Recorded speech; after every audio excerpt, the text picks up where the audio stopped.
Mandy Pryor, and welcome to the Southwestern PA Business Podcast. We are so excited to have Jeff Hancher here today, and we have some great breaking information with Jeff and what's coming up. So let's get started. Hi, Jeff. How are you? I'm fantastic. Good to be back on the show, and thanks for having me. Absolutely. We're at our 31st, I believe, episode wow, today. Congrats. So thank you. So we're excited to have you back. You're always a great person to have on a podcast to learn more about what you're doing, how you help all the businesses out here in the Southwest and beyond. Mm-hmm. And you have something coming up that's pretty exciting that we'll talk about. But at first, I want to just get started in letting people know who you are, what you do, and I'm sure a lot of our viewers out there already know you. But tell me a little bit about yourself. So a little bit about me. I am currently in a business consulting realm. I started Jeff Hancher Enterprises in December of 2019. I have a huge passion for leadership development. You know, our company does a lot with leadership development and training, sales development and training. We have executive mastermind groups that I'm super excited about. And we have a podcast, but really the root of it is leadership. I grew up in Washington County here locally, a product of two very sick parents, grew up in poverty. We didn't have a whole lot growing up. There wasn't a lot of direction. My parents were very, very sick. My mom battled a disease called lupus, and my dad had chronic osteoarthritis. So this led to a dysfunctional teenage life and a lot of bad decisions. I transitioned from high school. I didn't know what I wanted to do. I didn't feel like college was a reasonable option. Sure. So I joined the military, and that changed my life. Gave me the structure that I needed, and upon transitioning from the military, I was going to use the GI Bill to go to Cal U. And just short of starting that educational journey, I get a call from my dad that I'd gotten many times, which was they're sending mom home in hospice. And at this moment, he was getting his leg amputated. He had severe infection running through his body. And I did what any good person would do, and I put college on the back burner, went home, got the nurses set up, got things stabilized. And I didn't want to be a burden on my family. So I just had this idea that I was going to get a seasonal job and work for 4 or 5 months, help stabilize the family, and then go back to school. So I applied to be a truck driver at Cintas Uniform Company in 1996. And what I thought was going to be a seasonal job ended up being almost a 25-year career. Wow. And several promotions, and climbed my way up through the ranks of that Fortune 500 company. And along the way, as I look back, I'm a product of great leadership. I'd love to tell you that I had all the tools and, had it all figured out. I didn't. I had great leaders that saw potential in me and pulled it out. And so later in my tenure at the company, I became very involved in mentoring, in doing leadership training within the organization because I wanted to pay forward, which led me to starting my podcast while I was still at Cintas, the Champion Forum podcast. And that podcast was the very thing that kind of pushed me into starting my own company because the market responded. I was very fulfilled doing it. And now I will spend the rest of my life serving leaders and equipping leaders to help others reach their potential. Well, we're kind of glad things worked out the way they did. Yeah, me too. And so what are the single most important thing you took from working with Cintas? Culture. Culture trumps everything. You can have all the skills in the world. You can have unique products and services. But if you're lacking culture, you're not going to win. You can have the greatest product with inferior leadership and culture and lose. Adversely, you could have a mediocre product or service with great leadership and culture and dominate a marketplace. And I saw how much energy that amazing company put into leadership development and the culture that they were building, over 50,000 employees, trying to keep that culture tightly knit. That's a lot of employees. It's a big company, but they did it so well. And now I get to take that with me, of course, and I'm grateful for Cintas for instilling that into me. But the value of leadership and culture in an organization cannot be underestimated. No, and a lot of it comes from finding your own strengths as a leader. Yeah. And maintaining integrity, I think, is huge. And it as a leader myself within the community, I'm constantly trying to figure out ways to evolve. You're serving other people, and that's what you always have to remember: is it's not your drive, it's not your passion. It's how am I helping other people out there, even if it isn't always great for myself. No doubt. And leadership is problem after problem. Absolutely. That's kind of what we signed up for. And I always encourage leaders to not despise the problems, because as leaders, problems equal opportunities. One thing that we're all guaranteed is adversity. We're all guaranteed setbacks. We're all guaranteed challenges, in the business world and in the personal world. I think the ultimate differentiator that we all have the opportunity is not avoiding adversity and problems. It's how do we overcome them? What is our composure when they hit? The greatest leaders embrace the problem and they see them as opportunity. I mean, you think about a trauma surgeon, for example. A trauma surgeon, by design, their job is to take care of the most traumatic events. People being shot, stabbed, head-on collisions. I mean, we're talking serious trauma that needs immediate attention. You might go to school for over a decade to get good at that job. And now your whole job is to solve the biggest medical trauma that there is in your city. Now imagine being a trauma surgeon and day after day after day, no trauma is coming into the emergency room. You would be discontent because the very thing that you've been equipped to do is not happening. And one day you say as a trauma surgeon, this stinks. Yeah. There's no trauma happening. And then you catch yourself and you're like, did I just say that I was upset that nobody got shot lately? Man, this seems very weird. Right, that's mindset. It's mindset. Yeah. Because it's not that they want people to get shot, it's that they want to use their gift and solve big problems. So much so that if there's not enough trauma happening in this city, I'll go to another one. When we develop that mindset as leaders and we equip ourselves, now we're running two problems. Solve big problems, make big impact. Yeah, I agree. I mean, solving problems is half the position of a leader. No question about it. There's always things happening. There's always things coming in. Always. You don't have to look far. You have to be a very decisive leader, and you have to, from an educational standpoint, figure out the problem without hurting anything else. And the problem is possible that it could be the solution. Sure. That it might even be better of a solution than you thought before the problem happened, because now you've checked off other boxes you didn't even think of. That's right. Because you have to. Yeah.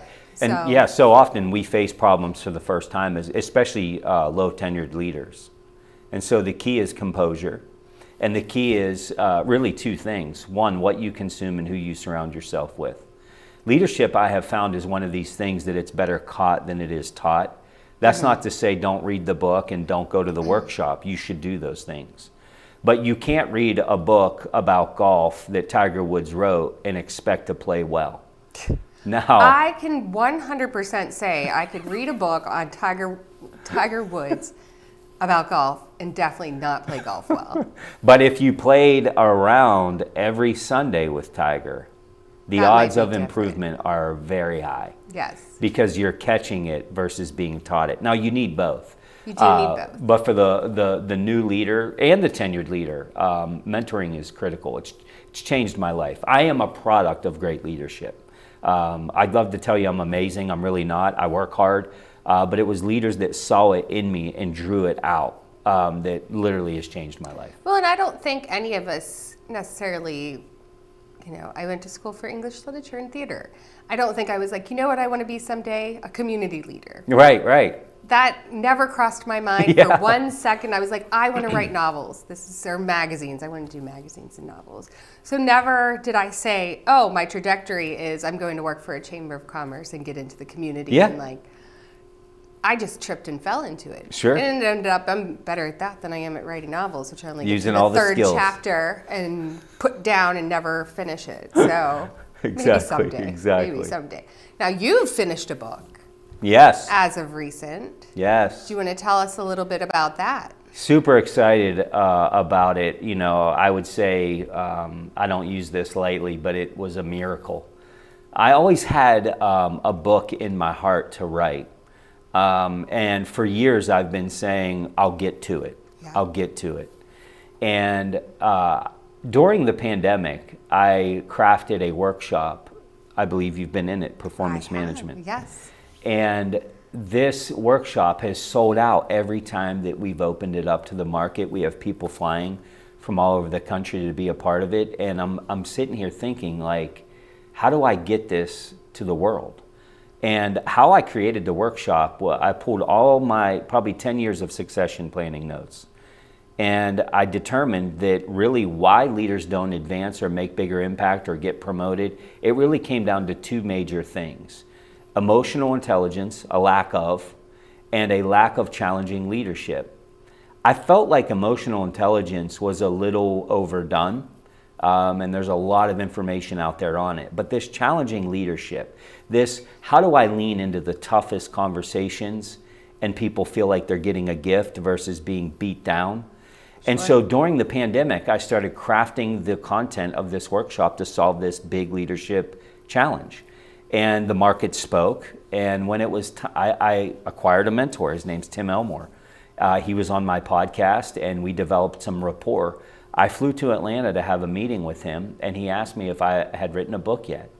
And I said no, and he said, that has to be your top priority.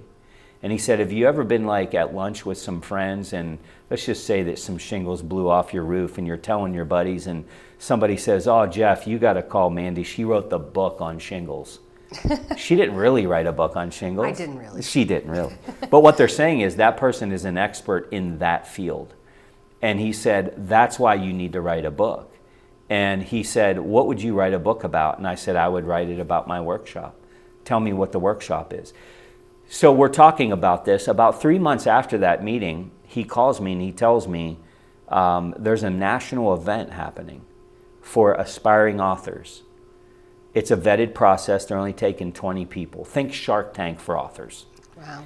And he said they're only taking 20 people. There's probably going to be hundreds of applications, but you should apply. You're going to have Simon & Schuster in the room. You're going to have John Maxwell Publishing in the room. One person's walking away with a national book deal. And I'm like, I'm going to go for it. Well, I ended up winning the whole thing. And oh my gosh, I thought I was going to have a heart attack. Yeah. So I got thrust into this whole book industry. And now I have to write a great book, right? Now the pressure's on. So we spent about 10 months crafting the book. The book is called Firm Feedback in a Fragile World. And what we know is leaders are facing a lot of challenges. Feedback avoidance is higher than it's ever been. You know, we've come through post-pandemic, you know, remote work. Are they back in office? Aren't they? Quiet quitting. It's costing the global economy nearly $9 trillion a year. We have come through the Great Resignation. Everybody that's anybody has open requisitions at their company that they can't fill.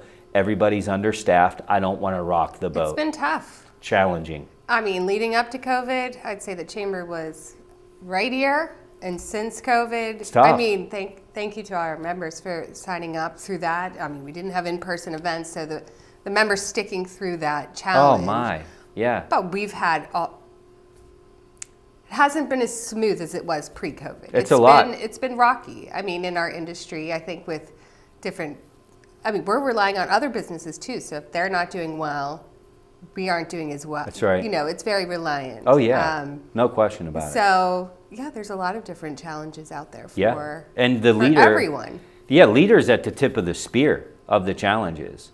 And what we hear time and time again at the end of these workshops, which is what the book is built on, is nobody's ever taught me that. Yeah. You know, feedback as a leader, typically you adopt feedback based off your personality style or what you've observed from other leaders. That doesn't make it right. There's a high level of feedback avoidance, especially with the passive leader, the people pleaser. And if you're watching, you know who you are. We love you, but there's opportunity. I don't want to say that I'm it comes with my industry. There's a lot of that. And it's really woven in the most beautiful thing, which is you have a heart for people. Yes, and very high empathy. So people pleasing for me, it's a thing. It is a thing for me, and I do it. And my boundaries and all of that stuff, I work on it. Yeah. But my thing is I want to help everyone. Right. Which then exhausts me and I burn out. Yes. So I'm like, I need to help this person. I need to help this person. Like, and this is a funny story, and this leads into your book. I was attending your performance management. You don't know this. And so I consider myself to be an extremely observant person that most people have no idea. I am analyzing the room, everything that's happening all the time, everything that's going on. And I'm analyzing your event from not only I'm enjoying the event, and I thought it was very well received on my part, but I'm saying, okay, what can Jeff do better? What can I give Jeff as firm feedback after this workshop? And I had two things. Yes, I'm ready. Ready?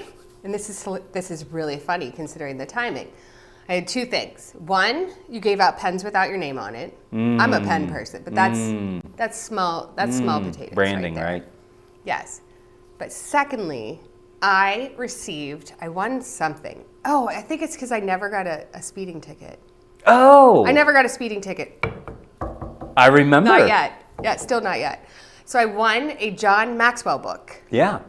Red and blue cover, and I've been carrying it around, not reading it, literally carrying it with me in the past month. Oh my. And I said, why am I getting a John Maxwell book, but I'm not getting a Jeff Hancher book? And it was so amazing that right afterward, you're like, I have a book, and it's being run through John Maxwell. And I go, there we go. And that was my only two things I brought home is the pen without your name on it, because everybody takes it home. I got to take. Noted. But the book, it was the book, and I go, why am I getting a book? I know Jeff Hancher. I know what he does. I know his brand. I know his style. I know how, structured and sculptured. Like, you're more structured in what you do than a lot of people. Like, you're a very polished person. So it's so funny when you said, oh, by the way, I'm going to be writing a book, and it's going to be, published by John Maxwell's tribe. So it's the wait is great. over. I mean, it just all made sense. We would hear that all the time in workshops because I put my favorite books around the tables. These are must-read books. And everybody always says, where's your book? And I'm like, oh my gosh, I'd have to face that music every time. Well, you needed that kick. I needed the kick, needed the accountability. And that's a big kick. Like, that's not like, hi, the I'm going to work with was a local unbelievable. publisher to get a book out there, so I have a book to give myself more credibility. This is like intense. You're working with people in, I'm assuming, New York. I'm not sure where the publishing company Nashville, is. Atlanta. Yeah, there were people from all over the place, like weighing in on how to do it. And look, I'm not a great writer, so there's that. Yeah. So I needed a lot of help. I've learned through the process. I'm an author, not a writer. I have the content, but I need help putting it together. Sure. But look, when you have something on your heart to do and you have something that you truly believe can serve people, it compels you to figure it out. And that's what we did, and leaning into the hard things, like having tough conversations. Leaders, if you think about it, if they're not having the tough conversations, who is? If I were to ask you to think about the 3 leaders in your entire life that have made the biggest impact on you, this could be teachers, bosses, family, whatever it might be, and I were to ask, were they tough on you? The answer is almost always yes. Oh, yeah. I'm going to give a shout Always. to IUP English teacher Barbara. I think she's still there. Okay. I'm not sure. She may have retired. Shout out to Barbara. Barbara Kraszewski. Yes. And she was tough, but she called everybody my whatever. So it'd be my Jeff or my Mandy. Ooh. So she was lovely. Personal. Yes, she was very lovely. But she would give me either an A, she'd be like, A. And I did well, like beginning freshman year, first semester, A, creative writing class. Or she would be like F. Or there was like it was just, and you didn't know. Like, she wanted you to write from your own perspective. She wanted to write She was very tough on me. Yes. But I very, very much adored her. And I got so much better in my writing and my perspective whenever I was there. But I always say she's one of them. Yeah, and you knew she cared. Absolutely. That's the beauty. Yeah. And think about this, even if you're listening, maybe you're in leadership, maybe you're a parent. We are a product. When we think about the leaders that we admire most, they were tough on us, but we knew they cared. This is proof that you can be tough-minded and care deeply at the same time. The challenge is we have the passive leader that they're about sheet cake and pony rides and making everybody happy. Yeah. But then on the other side of the pendulum swing is the aggressive leader that will just knock you. Too aggressive. They'll just hit you. In the middle is assertiveness. And the framework of the book is to help get you in that healthy balance. And we cover 3 pillars in the book, which is expectations, feedback, and accountability. We can't just hold you accountable without making sure you've had expectations and feedback. That's what the aggressive leader does. Yeah. Adversely, we can't just set expectations, passive leader, and not hold people accountable. This is back to the speeding. If you're going to put up speed limit signs, you have to give tickets when people speed. Otherwise, they have no credibility. If you are going to give speeding tickets, you better put signs up so people understand what the rules are. There's a blend of this. The problem is most leaders aren't being taught this, and they don't understand that all feedback is not the same. A lot of leaders, they go on personality, and you'll even hear some leaders parade around a banner of, I'm firm and direct. I call things as I see them. That usually means that they're going to be an aggressive leader, and they don't have a collaborative feedback tool in their tool belt. Sure. It's just always direct. Well, that's not going to work well with a peak performer, high tenured employee. They need collaborative feedback. That new employee, to the passive leader, that is all collaborative, that new employee needs direct feedback because they don't know what they don't know.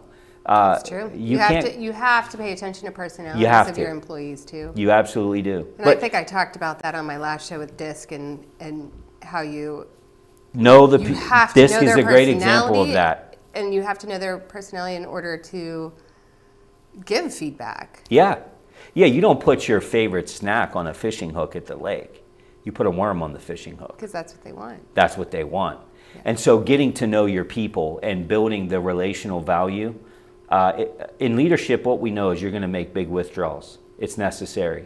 The question is, have you made big deposits? But it's in these tough conversations that people will rise to their potential. Imagine, we're going to an event, a ball, a gala, you and I. And are you going to Rocco's Friday? I am going. See, we're going. Imagine that. We're going to Rocco's gala on Friday. And I say to you, hey, Mandy, I know we're both going to this event. There's going to be a lot of people there. Great networking opportunity. Hey, if I were to smell maybe some coffee breath or anything, would you want me to tell you? Absolutely. Absolutely. Fantastic. So we get to the event. You and I are chumming it up. We're talking. And I say, hey, Mandy, remember back in the studio, you asked me to tell you if you had coffee breath? Well, you do, but great news. I brought a pocket full of mints. Have as many as you want. What would you say to me? Thank you for thinking of me. Thank you. Thank you. Telling somebody they have bad breath, that's a tough conversation. Now imagine the same exact scenario, which is the data, which is coffee breath.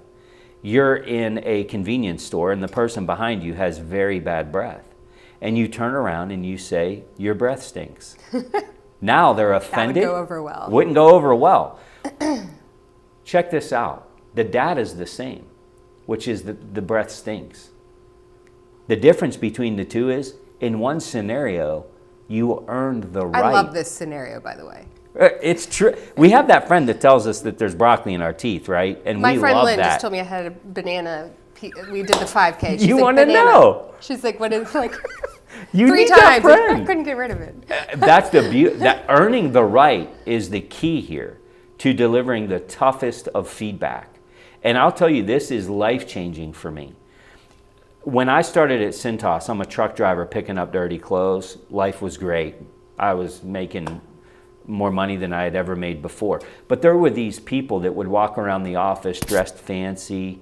They drove these fancy cars. You might have heard of them. They're called Honda Accords. Very fancy. These guys were balling. Wow. And I'm like, I want to do that someday. So I get my lucky break. I'm in sales. I'm not real great at it, but I had a sales leader that really invested in me. He would keep me after work. We would role play scripts and how to overcome objections. He would jump in the car with me and observe me on calls and coach, and he would do calls and let me observe him. This is a guy that took me into the men's room and taught me how to tie a knot in a tie.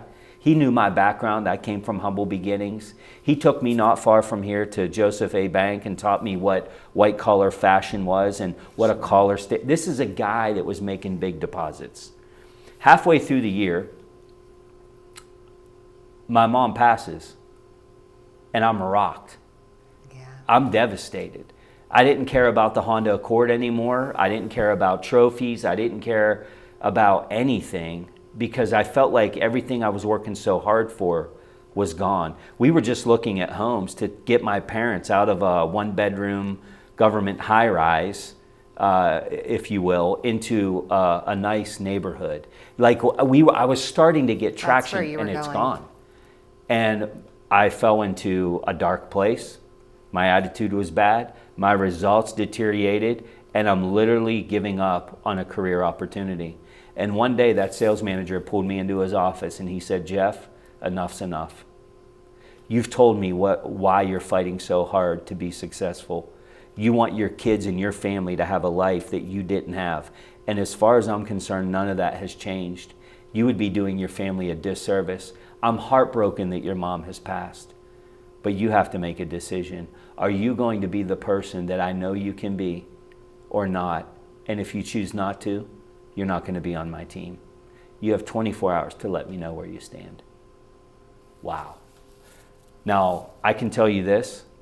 The teenage Jeff Hancher, pre-military, if somebody would have talked to me that way, I would have been deuces out the door. Yeah. But the fact that this guy poured so many deposits into me and earned the right to have this conversation, I got back up on that horse. I rode as hard as I could. I made my first President's Club that year to honor my mom, and went on to have 11 more promotions to start my own company. I often look back, Mandy, and I wonder, if that conversation didn't happen and he didn't earn the right to have it, would I even be who I am today?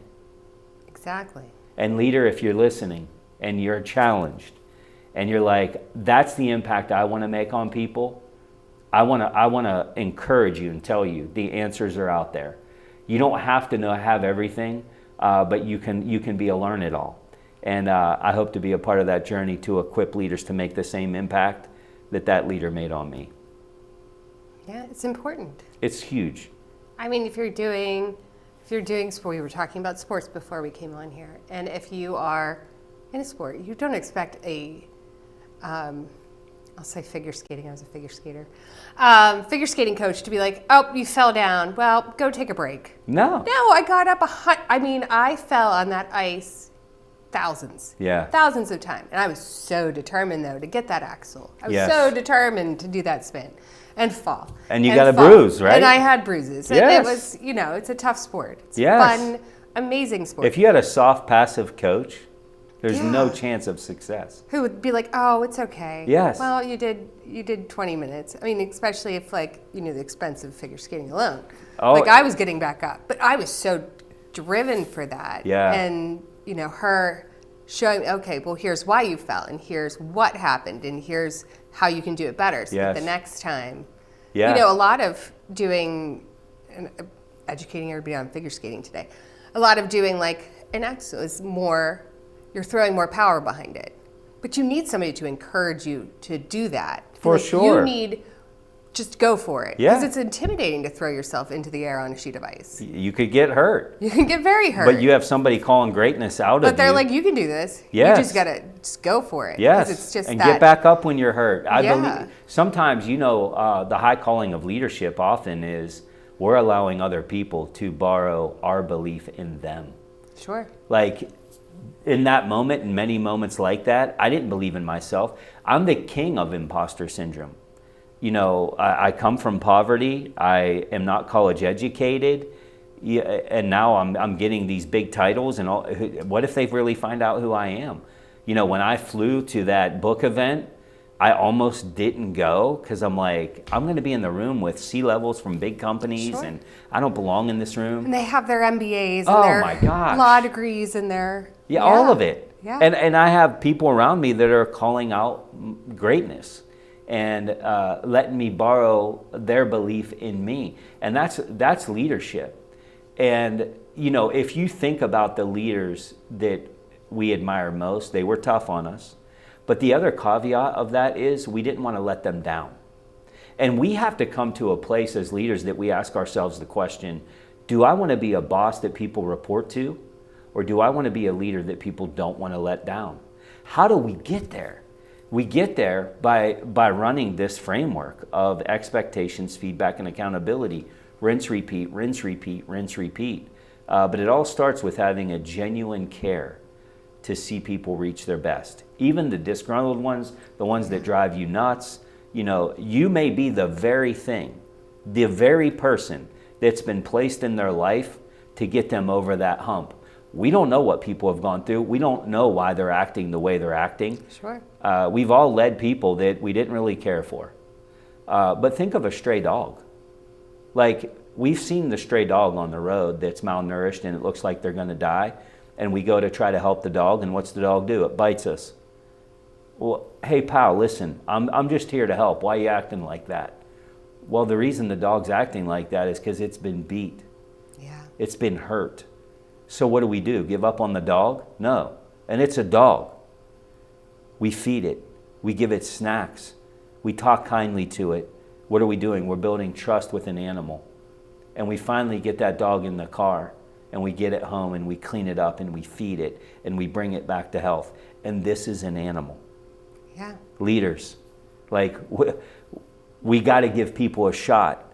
In leadership, we might be the very person, the very thing that gets them from a life of childhood poverty, uneducated, and gives them a platform to make impact. You want to talk about like paying it forward? That's the ultimate leadership responsibility. Well, and a lot of times I ask my members, and they're having challenges, I said, is it making you happy? And is it making your life better? Yes. Ask your question. But making yourself happy isn't necessarily it. If hard work's in the way, are you working hard for it though? Yeah. Do you enjoy that hard work? Because if you're passionate about what you're doing, you'll enjoy working hard. You won't want to stop working. Yes. I mean, now with the new PA state law with your cell phones, like, I know a lot of us worked at stoplights that will probably be ceasing. Yeah. So it's like, if you're impassioned by hard work and you feel motivated and driven is one thing. But if you're not as impassioned about your work and it just feels grueling, Truth. That's a whole different thing. Yeah. And there's maneuverability. Sometimes you have to get somebody else's perspective in there to think outside your own box, or to streamline what you're doing, because there's other ways to do everything that you're doing. No question about it. It's about being well-rounded and getting the answers. When you have a lot of knowledge and you're being mentored, you become the trauma surgeon that can solve big problems. And that's not arrogant, that's duty. I tell people all the time that I coach or mentor, we all fall in one of four camps in life. Camp 1 is, I hope it doesn't come up. Camp 2 is, if it comes up, I'll wing it. Camp 3 is, if it comes up, I'm ready to talk about it. But then there's Camp 4. And Camp 4 is, if it doesn't come up, I'm bringing it up. Yeah. And I'm bringing it up not because I'm arrogant, but because I have an answer to a problem. If you know CPR and you're in Walmart and somebody says they're not breathing, help, help, and you know CPR, you don't sit there and say, well, I don't want to show off. No, you go to death. You're like, I know this. I can solve this big problem. Yeah. And so you literally run to the problem. You're not waiting on somebody else. You're not saying, well, I don't want to show off. No, you're running to the problem. When you get into a Camp 4 leadership impact, if problems aren't happening, you go look for them because you're equipped. Now, how do you get to Camp 4? Well, it's a lot of work. to your point. You got to read the books, listen to the podcasts, get the mentors. Listen, you show me your last 12 months of bank statements, and I'll show you how serious you are about your professional and personal development. There's a saying, where your treasure is, your heart is. It's true. Don't wait on your company or somebody else to invest in you. Invest in your growth. Yes. This absolutely matters. This is how people get to Camp 4. When you get to Camp 4, it's the most fulfilling thing, because now you're helping people reach their fullest potential, and you're solving big problems, and you have the composure to carry the load. It's never the load that weighs people down, it's how they carry it. And there's tools and resources out there to help us carry it differently. Yeah, I mean, my biggest hurdle is definitely putting problems on anybody else's hands. Yeah. I'm like, I'll just do it. I'll just do it. I'll just do it. Yeah. So I know I'm going to do it. It's going to be the way I want it. It's going to be correct. Yes. But then I get overloaded quite frequently with how many things. So it's hard, especially when you do delegate and you see something go wrong, and you're like, oh. It's hard. That's hard. Yeah. That's hard because you just want to take it back. But you're like, is it a huge fail or is it a mini fail? Like, how can we... Yes. Yeah, so that's my personal growth strategy for this year. I love it. I mean, that's delegating better. It is. Yeah, when you're not delegating, you're robbing people of an opportunity. If you're in leadership, most likely you are delegated to. Here's the thing: delegation without empowerment is monstrous. Meaning, delegation is not just pushing work on people. It's literally equipping them to win and grow and push into the unknown. And so empowerment has to happen first, which comes with the expectations feedback. Let's not ask people to run a 4-minute mile. Let's make sure it's realistic. Let's get them a realistic expectation tied to why it's good for them, and let's give them feedback. And if they can, and you believe that they can achieve that 4-minute mile, make sure you give them enough time to train to prepare, get to the 4-minute. And you maybe can't they just can say, run a 4-minute hey, mile. by the way, go run that 4-minute mile. Like, yes. I know myself, I'd never. But the rising tide lifts all ships. So you show me a leader that is great at succession planning, reproducing themselves and other people. And I will tell you, after being in the consulting arena for 5 years, helping companies scale, I will tell you, it's if it's not number one, it's number two. Biggest scaling mistake that I see is a lack of leadership development, meaning the company's growing and they're hiring more people, and business is great, the balance sheet's amazing, but we don't have adequate leaders that are taking the team there. And it's a huge, huge opportunity, this succession planning and equipping the next generation of leaders. It's so important. And I'm looking for every opportunity I can to serve companies and making that happen and giving them the framework to do it. Yeah, and your book is part of that. Book is a huge part of that. You think about books, like that book's going to be here long after I'm gone. That's very true. I'm passionate about the content, of course, and I didn't want to write a book, Mandy, just to say I wrote one. Like, I don't want people to win leadership trivia after reading the book. I want them to be equipped to execute. Knowledge is fleeting if it's not being used. I don't want you to just be more knowledgeable from reading the book. And so we wrote the book differently in that every chapter has application activities. That's great. Questions. That's great. Yeah, and because we want to give you the tools. And in pre-order, which is through June 21st, I think, tons of free bonuses. And so you get curriculum that goes with the book. You get 52 weeks of leadership questions. You get an interview that was done on me, explaining chapter by chapter what to expect in scenarios. Very nice. And those are all free with even the purchase of one book. So we need you guys to get out there and pre-order this book. Where do they find it?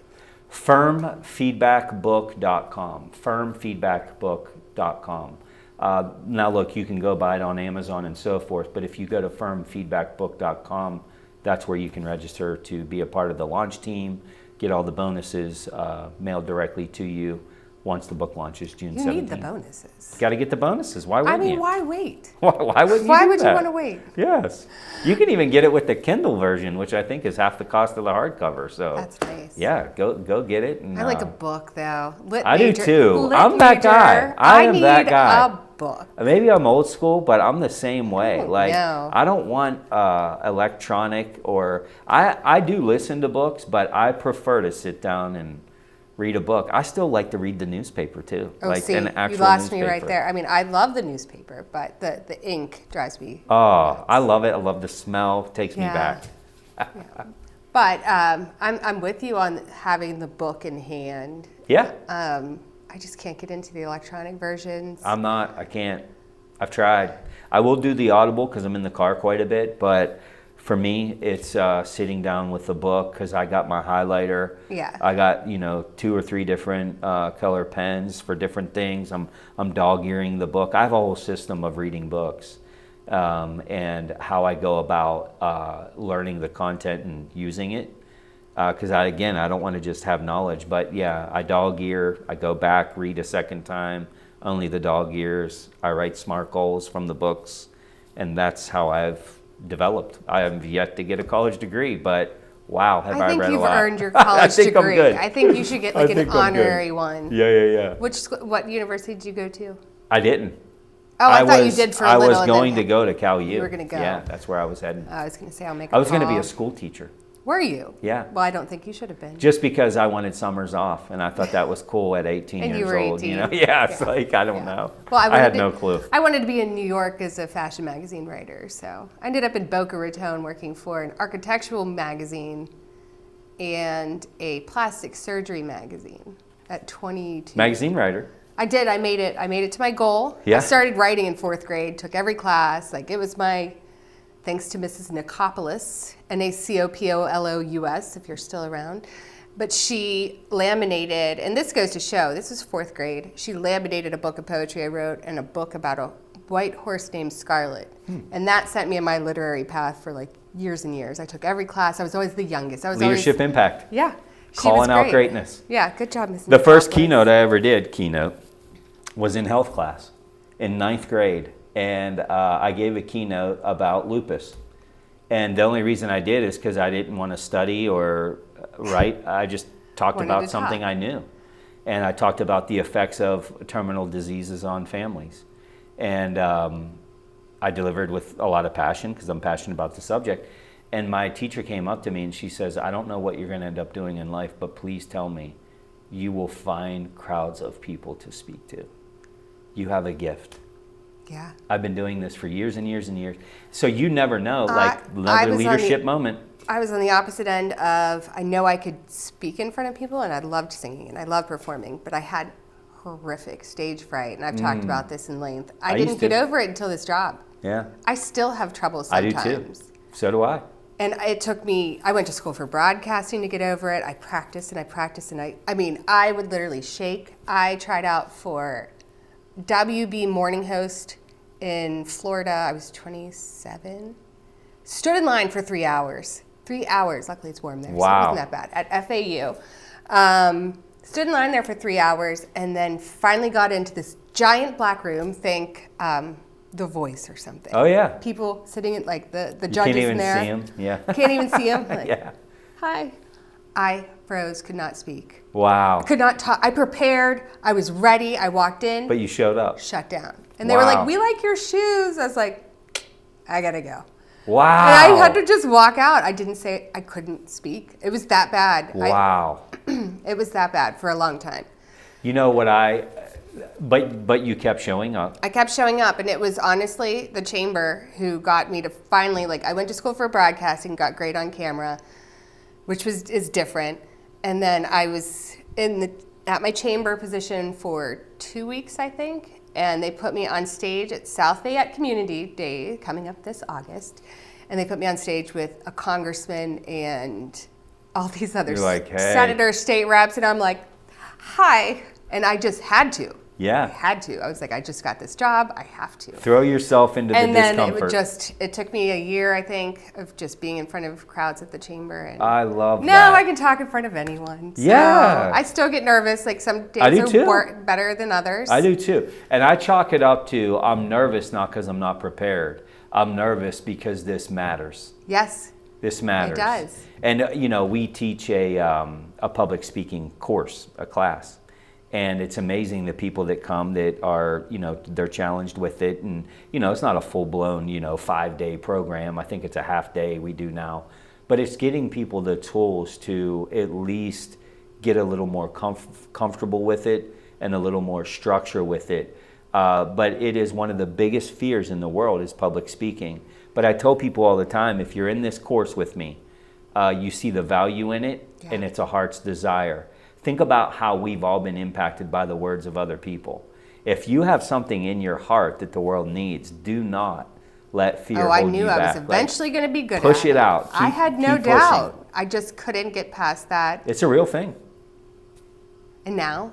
I mean, you're ready to the go. more serious the event, the more nervous I am. But if it's a casual and I can poke fun at myself, I will dance across that stage. Like I'm at the Excellence Awards for 4 hours talking and but that's a fun event. That's your tribe. That's my people. That's right. That is. So it's amazing. It is. Amazing. Well, we need to pre-order your book immediately. I will put the links on our post whenever we get this out, and I'll put it out today too. Thank you. Anything else about the book that people need to be aware of? No, I would say, regardless of where you're at in your tenure, whether you're aspiring to lead, you're a new leader, or you've been leading for years, we never stop learning. We have to be people that are that of positive discontent. We haven't arrived. We're not where we could be, right? And so I just want to challenge you that wherever you are on your leadership journey, take a look at the book, and I'd love to be a part of your journey. Thank you, Jeff, and congratulations. Huge, epic win for you. And I apologize if you can hear my phone going off. But huge, epic win. Couldn't be prouder of you. I've known you for years, so I can't wait to read the book and have it in hand. I won't Kindle. And congratulations. Thank you so much, and thanks for everybody listening in and the opportunity to be back with you here on this program. Sure, anytime. Thank you. And thanks for watching the Southwestern PA Business Podcast. Thanks again to Jeff Hancher. We can't wait to get a copy of your book. And also, don't forget our 40th golf outing is coming up June 27th at Moon Golf Club. So if you haven't got your foursome registered, please do so. Our early bird, I was going to say happy hour, early bird will be ending May 31st. Thanks everyone for watching. We'll see you again on our next episode.